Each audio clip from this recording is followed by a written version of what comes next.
like, did you try, or did you move the fucking world to make it happen? Nobody believes in you. You've lost again and again and again. The lights are cut off, but you're still looking at your dream, reviewing it every day, and say to yourself, it's not over until I win. Stop waiting for the right time, because there isn't one. There isn't one. There's a beautiful proverb that says the best time to plant a tree was 20 years ago, and the next best time is today. Again, I'm nervous before I'm going to go speak or something. I got a little thing in my wallet. You're going to die one day, McConaughey. And I'm like, oh, that relaxes me. If I'm going in, complacent, I got another note and tell myself, what you're about to say and do will outlive you. So you better fucking do it well. Your mind can be your home or your prison. You get to choose which. Talk to me about how your mind can be a home or a prison. What comes first, belief or action? Do you need to believe that you can do a thing before you can do it? Fake it until you make it is one option, but incredibly hard if you're introspective and have low self-belief and high standards. So what about make it until you believe it? Here are some lessons that I've learned. You can believe you're not worthy of a thing and still attain it. You can be adamant that your efforts are going to go badly and still succeed. Every challenge I take, I have a big vision. I put a lot of effort, a lot of sacrifice in things I do.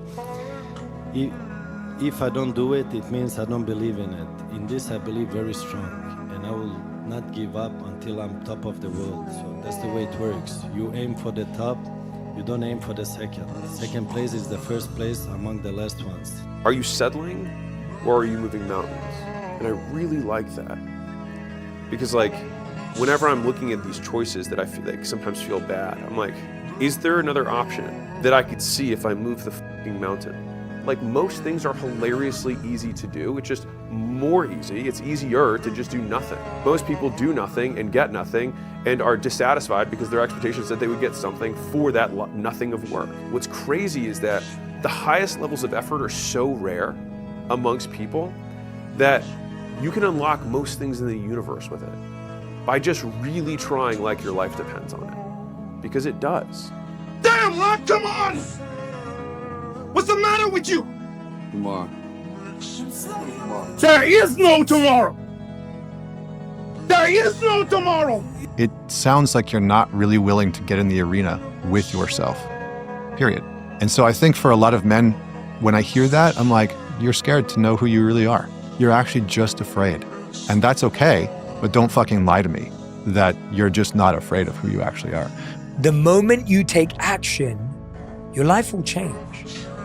The moment you take action, clarity replaces confusion. The moment you take action, momentum begins. The moment you take action, the right time finally arrives.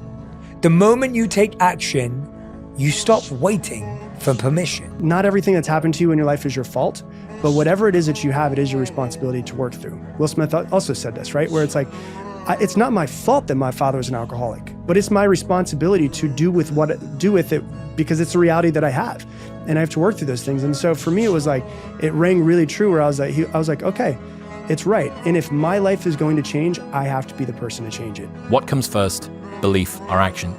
Do you need to believe that you can do a thing before you can do it? Fake it until you make it is one option, but incredibly hard if you're introspective and have low self-belief and high standards. So what about make it until you believe it?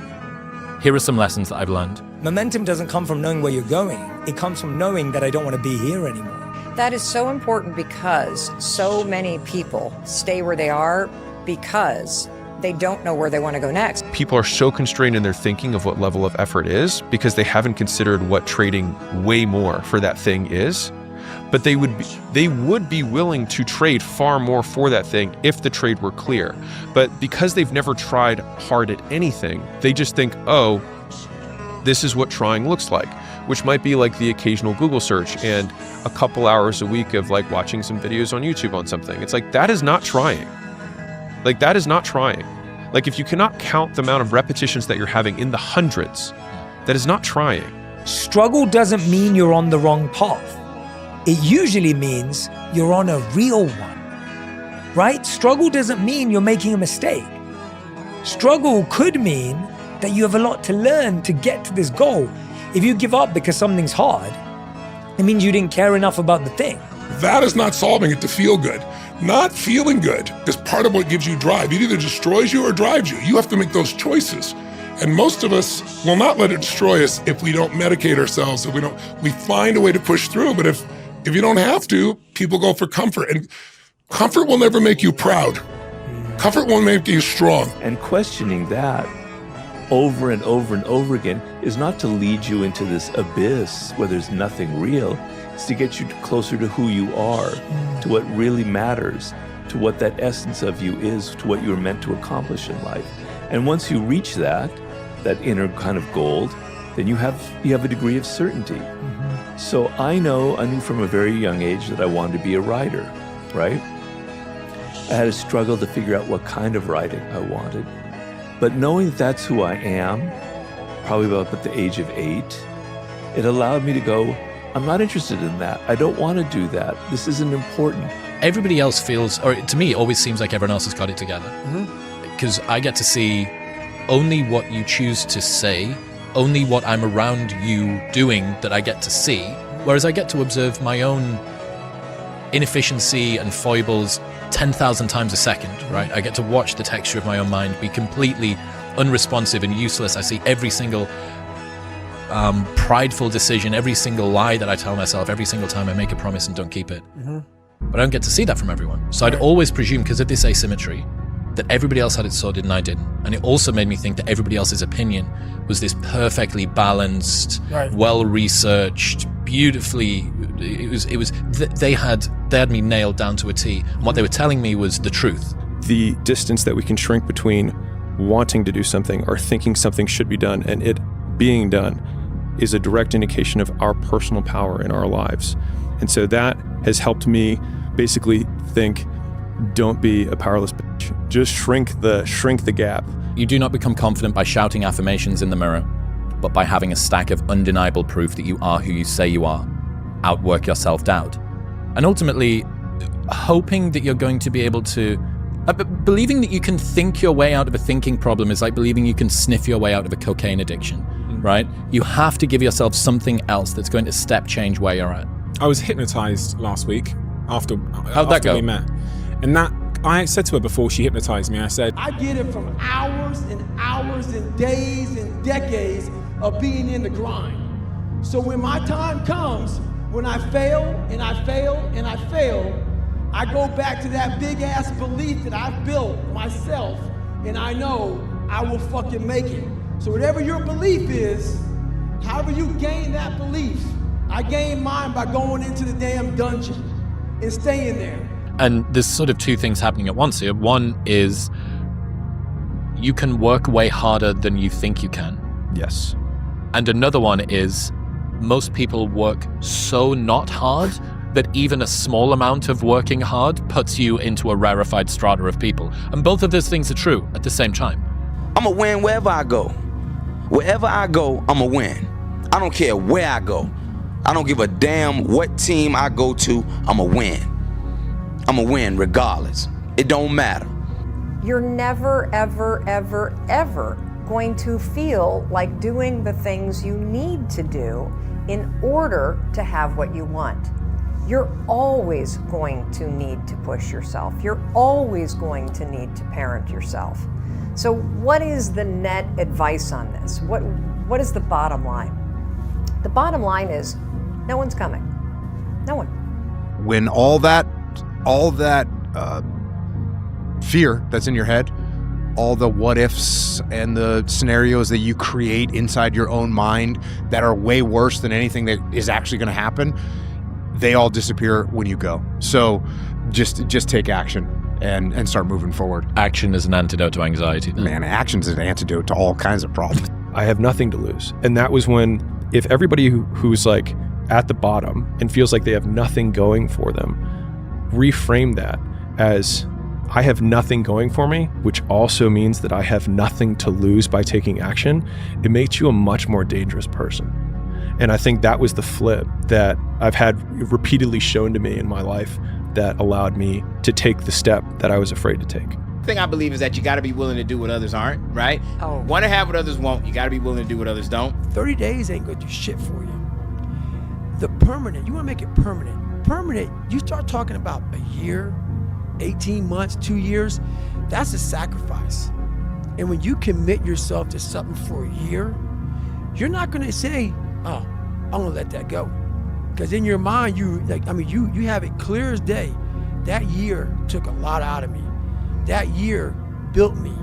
That year started to scrape away all that scar tissue. Started to clean me up. 30 days doesn't clean shit up. 30 days just kind of covers up, put a blanket over it. It's like putting a rug over it. A year, it cleans you up nicely, man. Whatever your problem is, if you can dedicate yourself for a year to something, you can be a changed person. I failed everything I did the first time. I was known for coming back even harder after I failed. Success isn't a straight line. It's a maze. And when you think you figure that maze out, you hit a wall. And you gotta turn the fuck around and start again. Stay hard. The vast majority of successful people have one thing in common, which is they're consistent. And consistency, you cannot see in a snapshot. You can't see consistency in a soundbite. You can't see consistency in a reel. And so consistency is one of those things I think you talked about, unlearnable lessons. I think they are difficult to learn without large amounts of exposure. And so I think those are the types of lessons that become unlearnable, is that you need large amounts of exposure in order to encapsulate the lesson itself. When you're not willing to do something, but you have to do it. This is the main point. This is why I say our mind, it's a box of surprises, and you have to challenge yourself to be consistent. I repeat something. The man who never failed has no glory. The man who fell and got back up, that's where his glory is.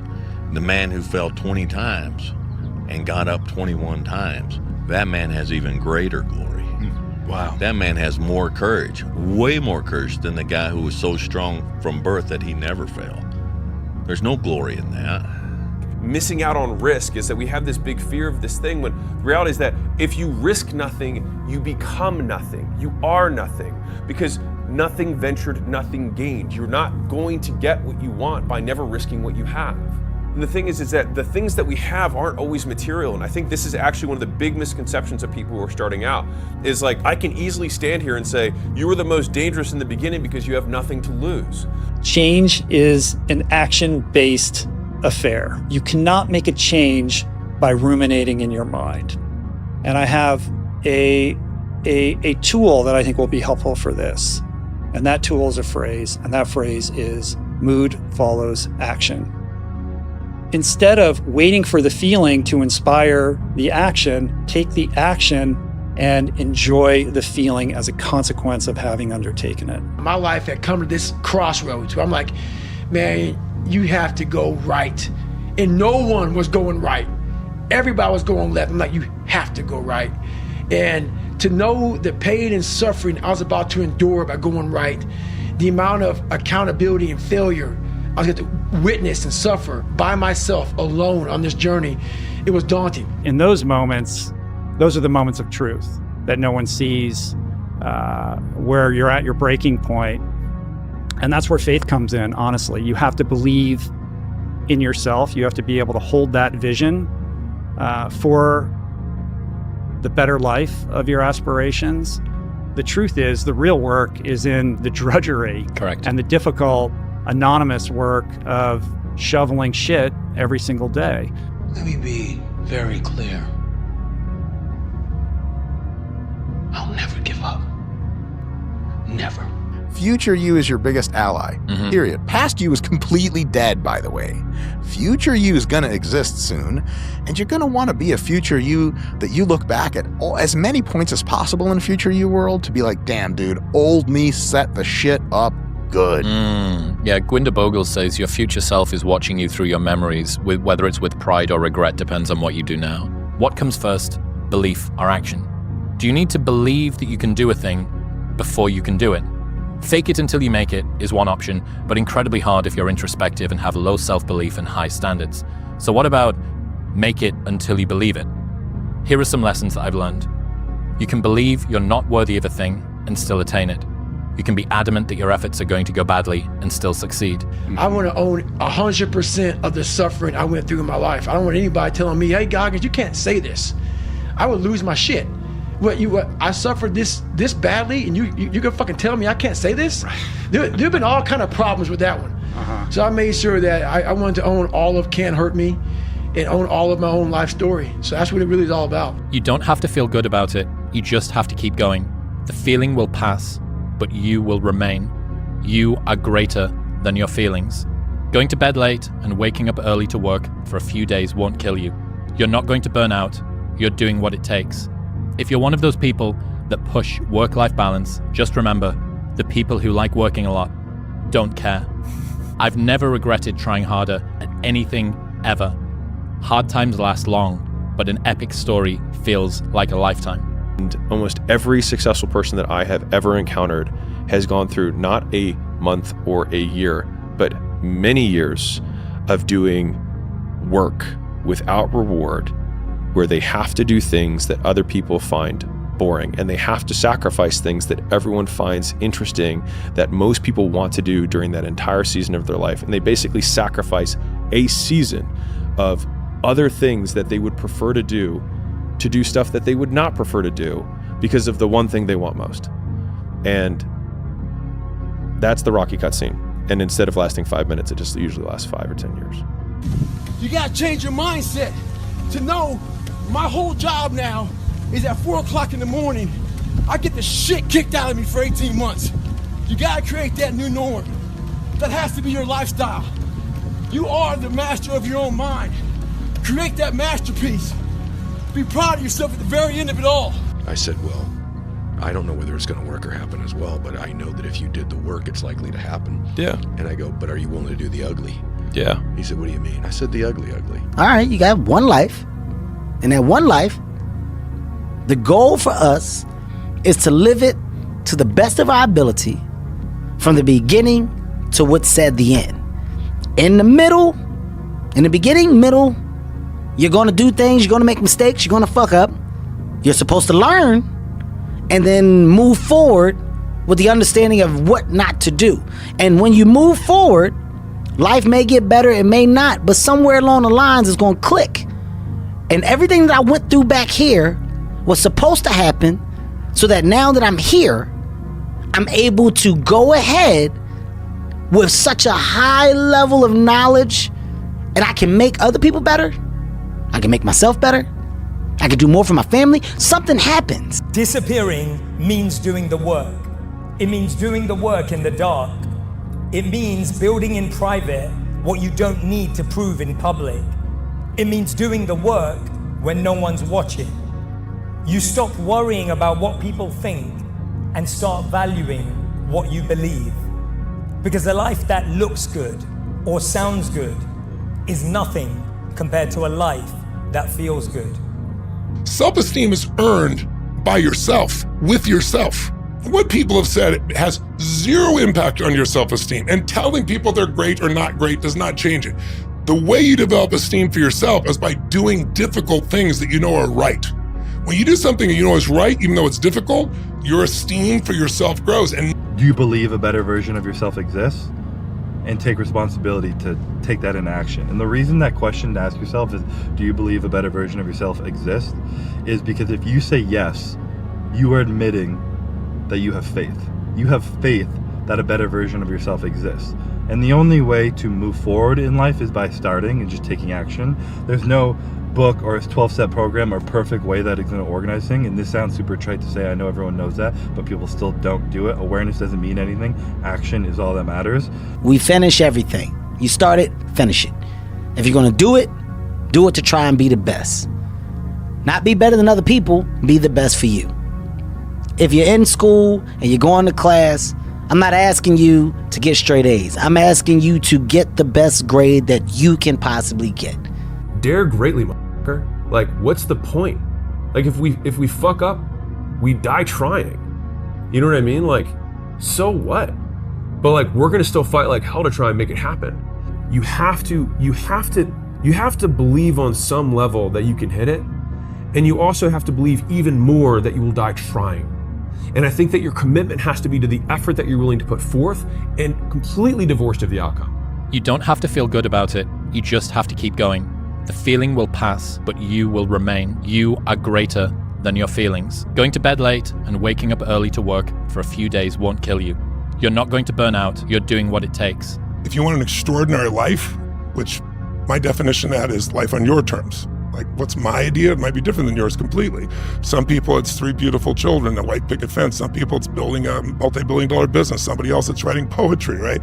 So instead of looking for somebody else, it's like, okay, what do you really want from your life? And aligning yourself with moving forward towards what you really want. And I think if you can do that in a way that also you feel is serving others simultaneously, there's a sense of meaning in life that can't be replaced. There's a payoff for bad eventually. There's a payoff.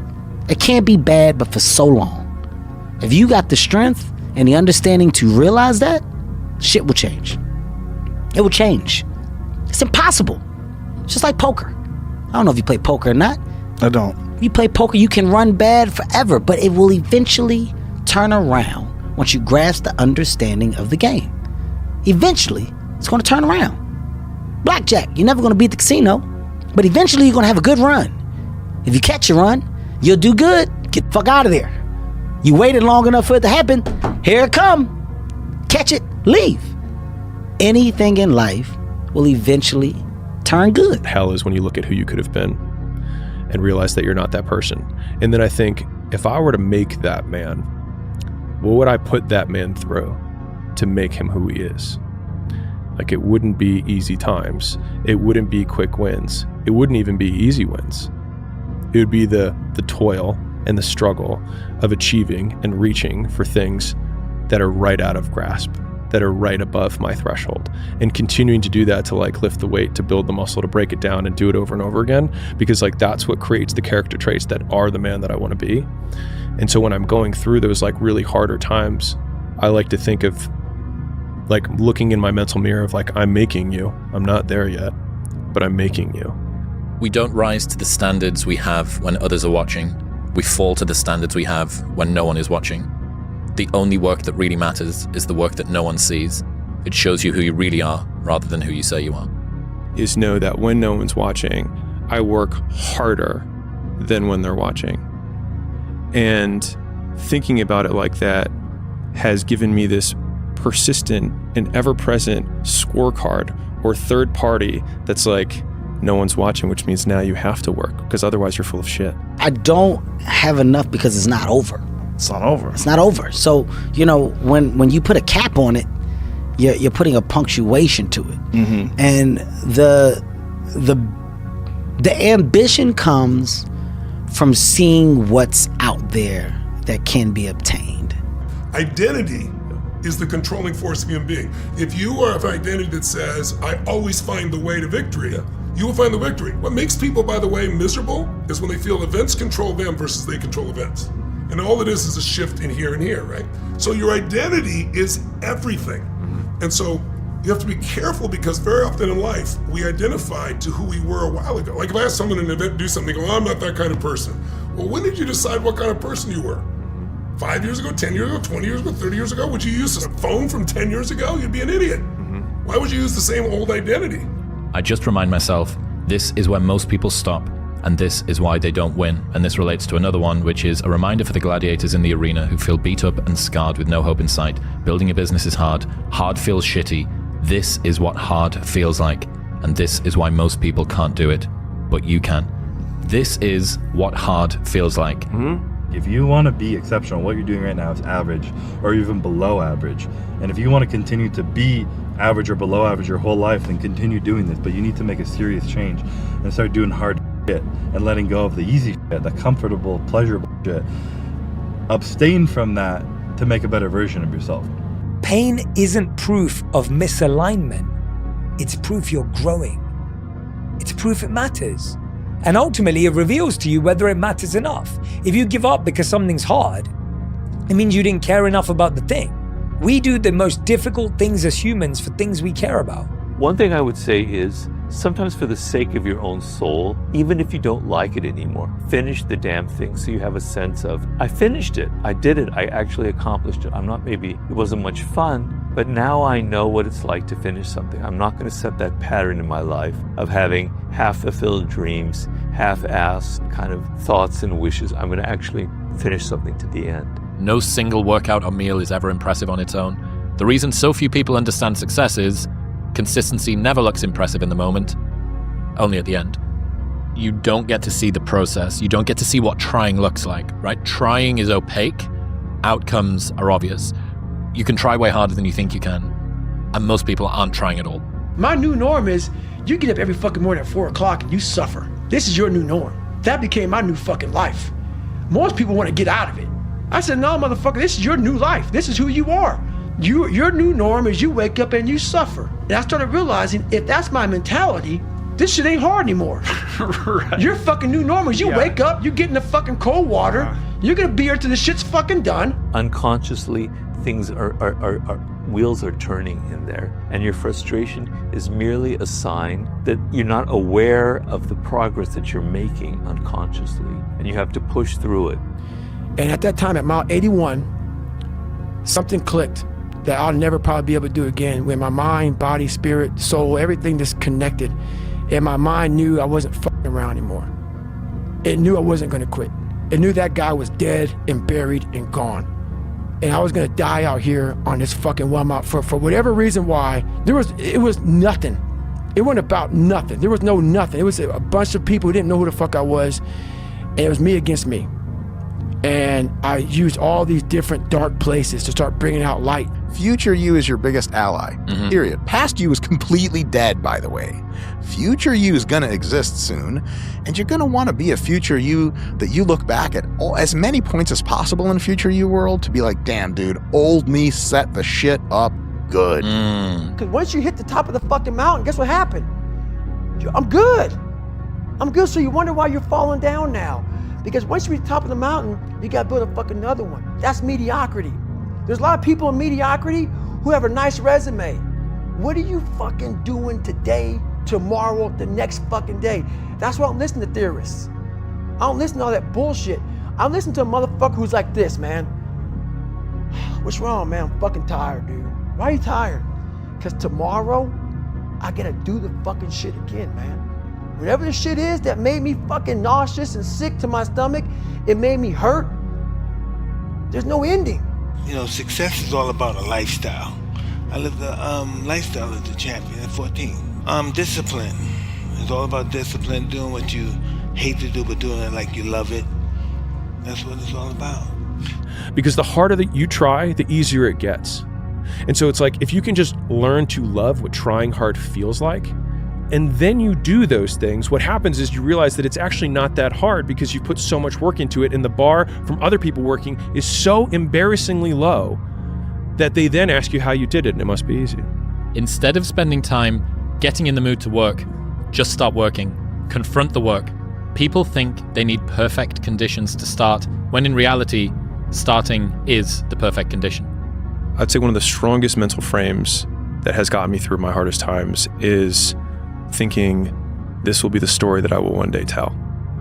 And that means the harder it is, the bigger the dragon, the more epic the story, and by consequence, the more epic the hero. It's the effort, it's the journey. It's like suffering through times that I don't want to be at the gym or why I want to quit on my diet, and I push myself, and every single moment, every day leading up to the show, and I win all those moments. That's winning. That's like winning in life, continuously every day. And through that journey, being able to build my relationships, not sacrifice them for winning, be able to make myself a better person, not a more stressed out, anxious person, all that stuff coming together, I've already won before I have a trophy in my hands. When I stand on stage, I haven't quit on a workout, I haven't quit on a cardio session. Say this to yourself every day. See, as long as you're breathing, you got a shot at your dream. That's the way I resolve. Say this, please. It's not over until I win. You got that right. Not over till I win. Not over till I get through. It's not over till I get over. Not over till I get what I want. Door can't open today, look out. I'm gonna come back and take the hinges off. That's how you gotta do that. Who the fuck gonna stop me? Ain't nobody worrying about me. Ain't nobody worrying about you. Nobody is going to get in your fucking... Don't nobody care. Who is going to stop you from materializing your dream? And guess what? Mel? Tell me. Americans be playing games. Well, what they got? I said, I'm going to destroy them out here. They out here playing fucking games. They don't even know where they live at. I said, I am going to destroy him like I'm an immigrant. Like I just got here. I'm going to destroy him. For me personally, there's no lack of urgency when I wake up in the morning to think, oh, don't worry, I got all the time in the world, because I know I don't. And I'm lucky to be here, and I'm going to try and live in a way that will at least do justice for my friends that aren't here.